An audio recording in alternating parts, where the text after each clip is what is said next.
Hi, I'm Kim Maytone, and I'm here with Maytone Counseling's new podcast called Raindrops on Roses. I'm here with Betsy Weinbach, and she is a counselor at our South Charlotte location. So Raindrops on Roses is about honoring both struggle and growth, where pain and hope coexist. So will you tell us just a little bit about what led you to your work? And what's your title? Yeah.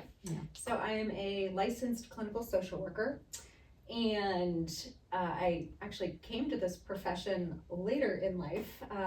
In 2016, I was trying to decide whether I was going to go back to get my master's in either education or social work. And then the country being what it was in 2016, leading up to election, I really felt strongly that I wanted to be in a helping profession where I could directly work with people to let them know that they were cared for, particularly vulnerable and marginalized populations. And so ended up entering the social work program at UNC Charlotte, and really thought I was actually going to work with case management, and then did an internship in a school as a school social worker, and really loved it and thought that's what I was going to do. And then had the opportunity to shadow a therapist for private practice. And found that I really loved it and had really positive feedback about it, and so kind of came about being a therapist and doing individual therapy with adults in a roundabout way, but have been practicing since 2019. Okay. Yeah. I thought I was going to be a school counselor too. Did you really? At one point. Yeah. Yeah. Here we are. Yes. So you've described in some of your profiles that I read that therapy is a partnership. Tell me about your style and why it's a partnership for you. Yeah. For better or for worse, I've been told I am very authentic. And so the way in which I know how to do therapy or to be in a relational space with folks is to recognize that I don't have the answers for most people in terms of what they need. I really do believe that people have the answers within themselves and the resources within themselves to get where they want to be. They might just need somebody to walk with them to help them discover what those are. And so a partnership is about, in my opinion, right, is about the most authentic way that you can approach this work, right? In connection with, okay, here's what I can bring, here's what I can offer to be with you, to sit with you in your pain, and in what your goals are. And you tell me what you need in that space and how we can help you figure out what you need, because not everybody knows what they need in that therapeutic space. Right. So it really is about showing up in the only way I know how, which is to say, I'm here for you, what do you need? And how can we figure this out together? Right. Yeah, I like that. How do your own life experiences help you stay grounded and empathic in the therapy room? That's a great question. Or maybe an easier way to frame that is like, what are the coping skills you use so you can be the best counselor and to show up for your clients in the best way? Right. Yeah, I mean, I think number one is really being honest with myself when I am struggling. Right, we're all taught in school in this profession, whether you're right, whatever way you come to this profession, right, that self-care is essential, and that's not just lip service. That is a real thing, that if we are not taking care of ourselves, then we cannot continue to take care of others.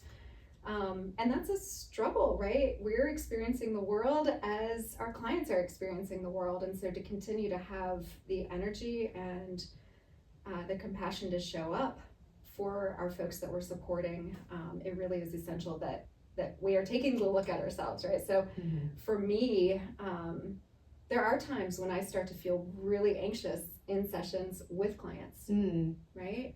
And there are times when I feel the despair that they are feeling Yes. with them as well. Yeah. Right. And so for me, I use internal family systems, IFS therapy, which is a really, really beautiful model that allows us to come to ourselves and to others with compassion first, with an idea of recognizing that we all have a self, whether God-given, universe-given, Buddha-given, it doesn't necessarily matter your beliefs, but who we are at our core. And my practice and my experience with IFS has really allowed me to recognize I'm feeling activated right now. I am feeling, right, like I am here with you and I am struggling in this moment with you to be here with you when I in fact am experiencing, right, this, angst or discomfort or distress as well. And so to be able to say to my system, and sometimes I'll even say to clients who are familiar with the model, right, because I'm using it with clients, right, like I have a part that's being really, really loud right now. Would you mind if I just take a moment to let this part know that I hear you, and now's not the right time for that, right? So some self-disclosure and actually a good model for that. Exactly. That we all have parts that are coming up at different times that have strong feelings about things, right? Given our experiences and how we've learned to kind of deal with them or protect ourselves within that. And so, taking that moment to just say, okay, I hear you, not right now, I'll come later, and then following up with that after at the end of the day, right? Or that weekend if there's not time during the week, to really kind of look inward and say, okay, what's that all about? And I hear you and I'm with you, right, to my own system.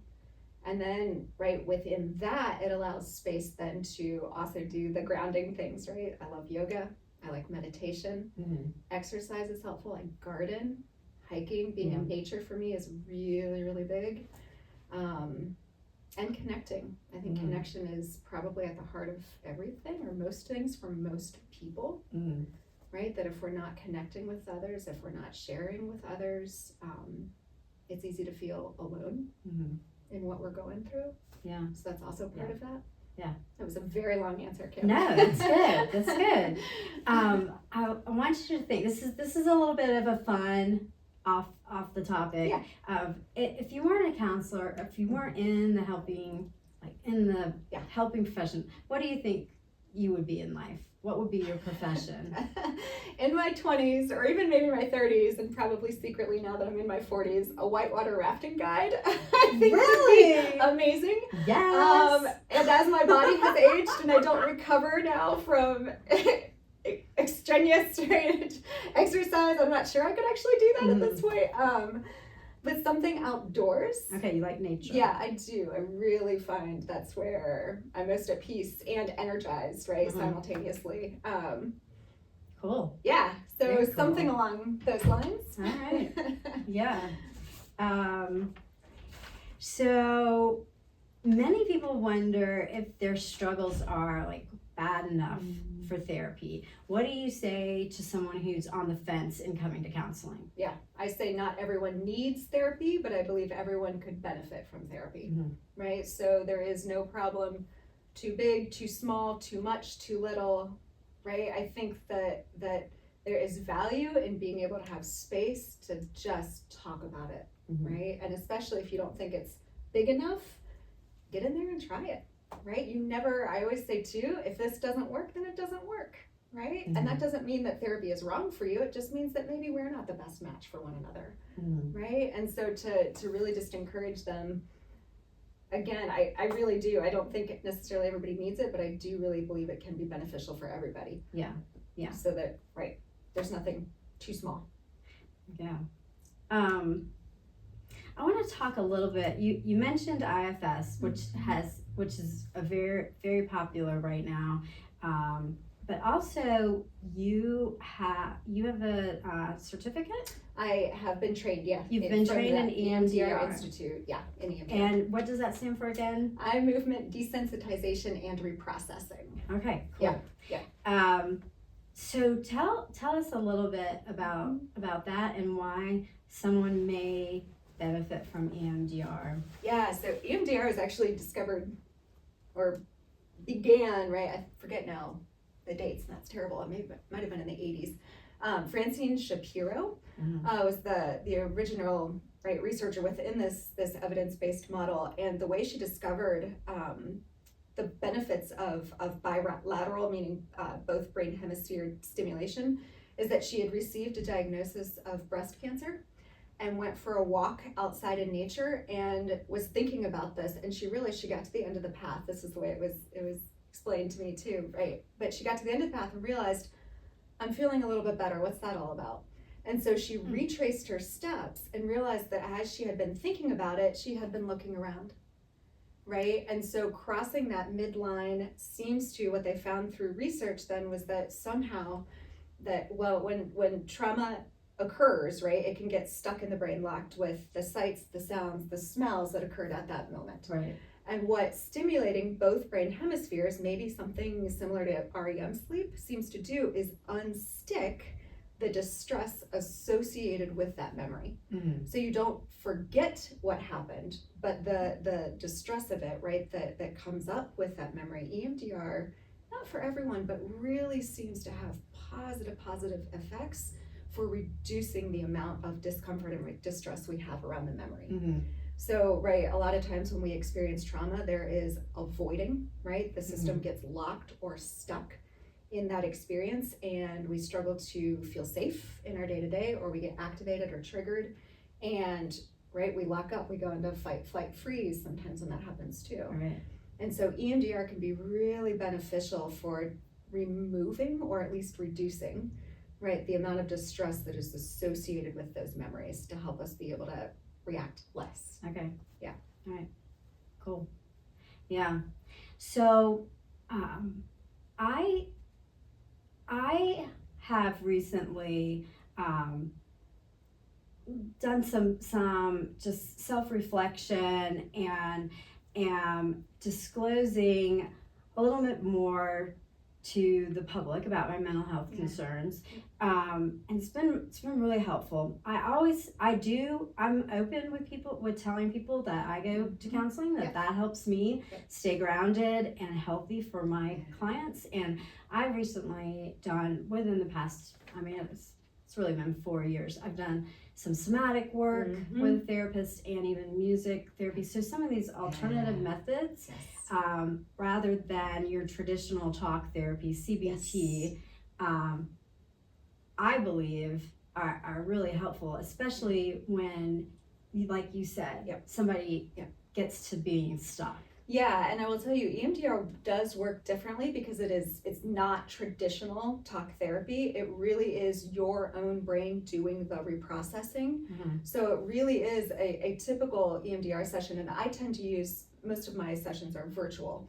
So I tend to use, instead of, folks are probably unfamiliar with what EMDR even looks like, right? Yeah, I hear like they have the ball or so fingers or a light. I've used a light bar before online, but it really is your eyes tracking something, so crossing again that midline, right? So I actually have folks, also effective, tap, right, bilaterally or on either side, and we have a series of steps that we do to set up, right, the memory that we're choosing to reprocess. Okay. But once we get going, it really is about allowing your thoughts to come and go, and there's no wrong way to do it. It's allowing your brain to go where you need to, right? And I'm there the whole time because it can become upsetting, right? I mean, we are reprocessing sometimes really traumatic, hard memories, but we also don't just jump right into EMDR immediately, right? We also need to make sure that we're taking time to help clients develop resources to help calm their systems. They can right? self-regulate themselves. Exactly, right? So that it's not a, here you go, right? Let's reprocess this thing. But especially for folks who struggle to maybe be able to verbalize or talk about their trauma, you really, in EMDR, you can give as brief and as little feedback as to what you're experiencing as you need to or want to. Yeah. Right? And so really I'm there to help, monitor and help guide and assist right within that. But if it becomes too distressing to EMDR, it's also under all of your control. So if you're reprocessing and it starts to feel like it's too much in this moment, you don't need to wait for my cue to stop. We pause, we talk, we help the system regulate, right? So it's a very also very cognizant of what's happening with the body, with the system, as we're reprocessing. Is there a certain amount of sessions? Or does it really just depend on the client? It really, really depends, right? You can have it. I will tell you, well, I won't say that because it also depends. Some memories we can literally do in one session. Some might take multiple sessions.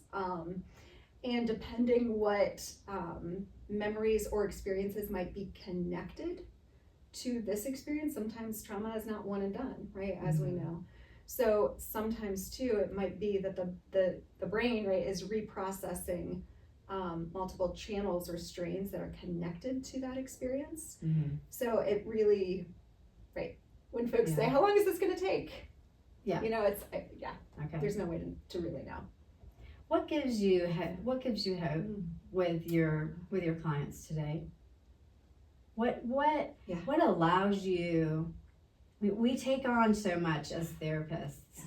What allows you to have your bright, sunny demeanor, go home to your family, and not take it all home with you? And I know we talked about coping skills, but do you see hope in your clients? Yeah, I mean, I genuinely believe that every person that I sit down with has potential, and I believe in their ability to heal in whatever capacity that looks like for them. Right? There's a really great Dick Schwartz, who's with IFS, right, has this great term, hope merchant, that when a client sits down and sometimes does not have hope for themselves, that it is our job as the therapist to hold the hope for them. Yeah. Right. And for me, right, especially with being able to access self-energy, right, it's not I am here to fix you or to fix this issue for you. It is a genuine belief that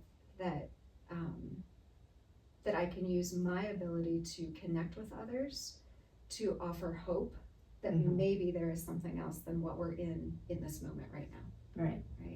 I'm also human, so sometimes I do take this home, right? And sometimes I am a little bit more withdrawn or quiet, right? But again, for me, there is that space of, I mean, I'll be honest, in November, I was feeling really burnt out and like I did not have space to hold hope and not be right in that despair with the clients that I was working with. Yeah. And then somebody reminded me that, I don't know if Kamala Harris originated it or where it came from exactly, but somebody reminded me that joy is an act of resistance, and joy can, right, get lost when we're feeling despair, which is the opposite of hope. Yes. And so that reminder that also I'm allowed to access joy, that I'm allowed to access hope even when there is simultaneously really discourring and distressing stuff going on. Yeah, there's a lot going on today too that's so complicated, and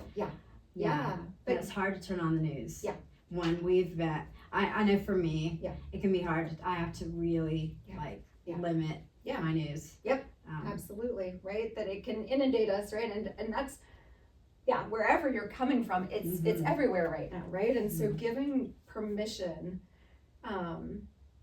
giving the system permission to also feel the positive with the negative, and simultaneously to feel the negative with the positive, right? Because there is not resiliency without some sort of relationship with discomfort, right? And so if we're not engaging with the discomfort, then it's also hard to recognize when we can also engage with the hope, right, on the other side. We need to have things to look forward to.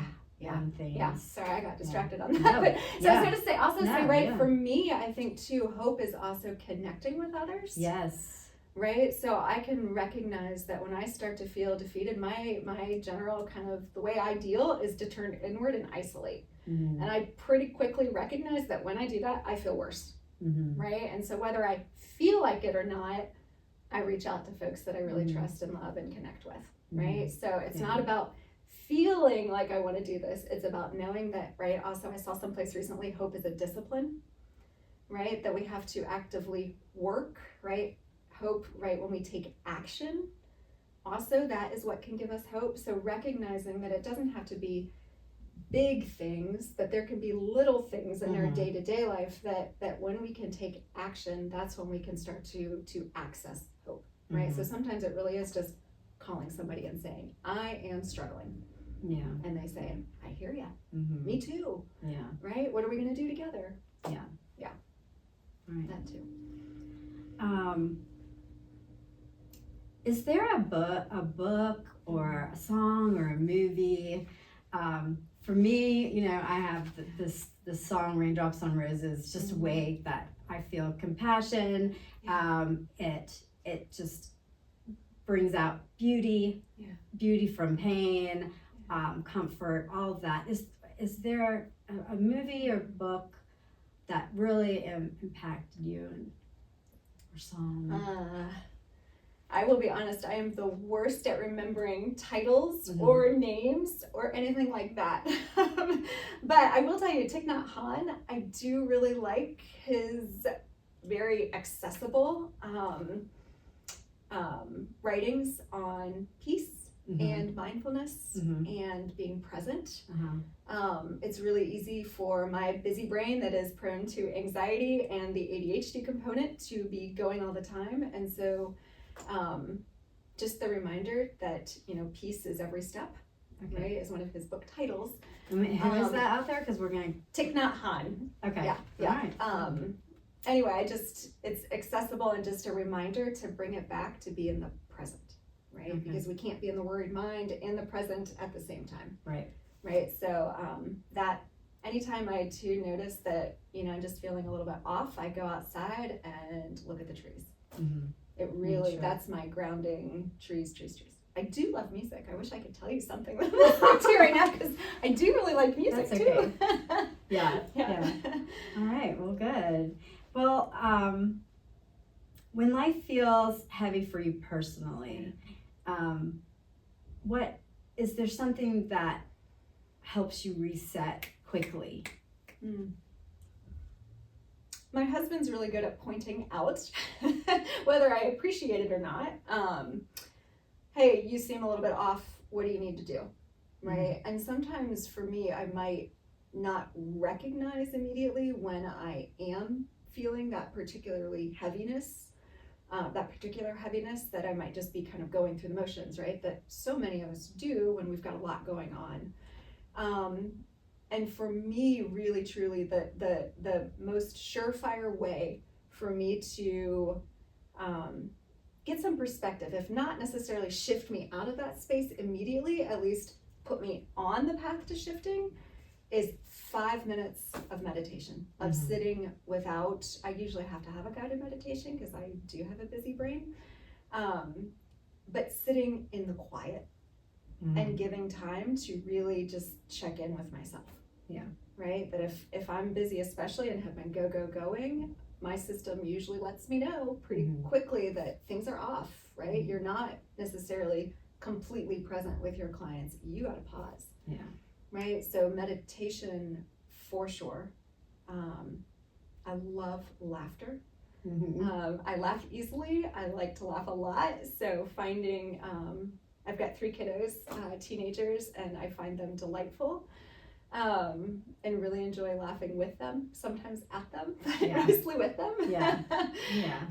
So that's a really helpful quick reset too. We feel better when we're able to laugh, and I know that not everybody is in a space where they are able to laugh.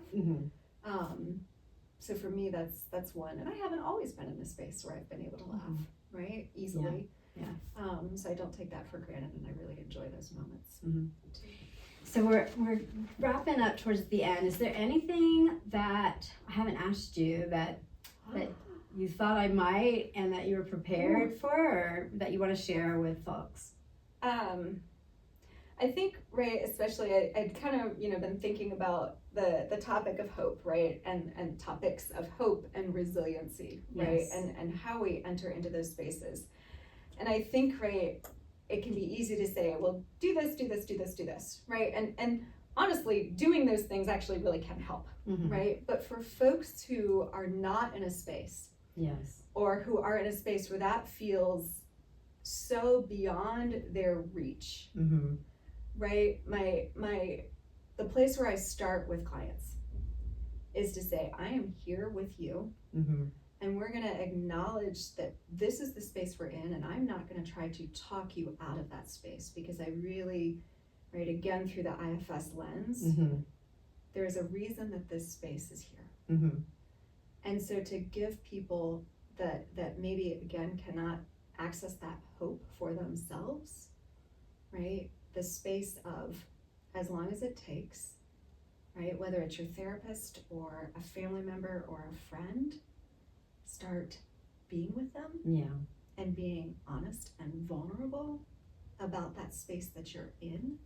Because again, just having someone witness that with you, right, and it's hard, we all like to fix each other, right? We feel better when we can help people feel better, right?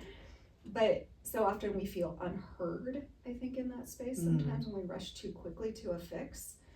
So acceptance. Yeah, absolutely. Acceptance, right? Being with, and then what can we do with that? Right? But starting in that place of acceptance, starting in that place of honesty, right? And recognizing that within that, it doesn't necessarily mean that that's telling us the truth about the situation, right?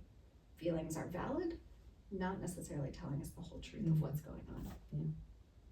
Did I say enough within that to say everything? No, that's good. All right. Thank you for being my first guest. Thanks for I inviting me. one of the reasons, I chose you was I felt a little bit of a kindred spirit just of going through life and choosing to become a mental health counselor later in life or social worker in your case, so thanks again. Yes. And thanks for having me. Yay.